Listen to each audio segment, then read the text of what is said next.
L'histoire d'Ernest, c'est celle d'une panthère qui a rugi, disparu, et qui revient plus forte que jamais. Tout commence avec Malamine Koné, né au Mali et arrivé en France à 10 ans. Passionné de boxe, il devient champion de France amateur en 1990. Mais un accident de voiture met fin brutalement à sa carrière sportive. Plutôt que d'abandonner, il se réinvente. En 1999, il lance Ernest, une marque black-owned portée par l'image de la panthère noire, symbole de puissance et de résilience.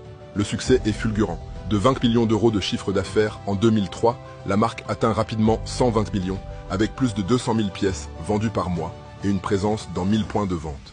Ernest équipe l'OM, le PSG, Monaco, Rennes, l'équipe de France de rugby et plusieurs sélections africaines.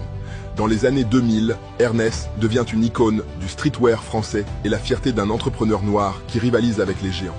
Mais derrière l'image, les difficultés s'accumulent, problèmes logistiques, financiers, concurrence écrasante de Nike et Adidas. À partir de 2008, Ernest perd ses contrats prestigieux et disparaît peu à peu des radars. En 2010, la société propriétaire est placée en liquidation judiciaire. Pour beaucoup, la panthère est morte. Sauf que Malamine Koné n'a jamais lâché. Il conserve les droits et recentre l'activité. En parallèle, le groupe Dutex d'Or reprend la licence Ernest et croit en son potentiel. Petit à petit, la panthère reprend des forces. De 1 500 000 € en 2017, le chiffre d'affaires textile et accessoires grimpe à 7,6 millions en 2024, soit plus 400%. En 2022, Ernest se classe même 3e marque en valeur dans les grandes surfaces alimentaires, devant Puma et Nike selon Kantar. Aujourd'hui, en 2025, Ernest fête ses 25 ans.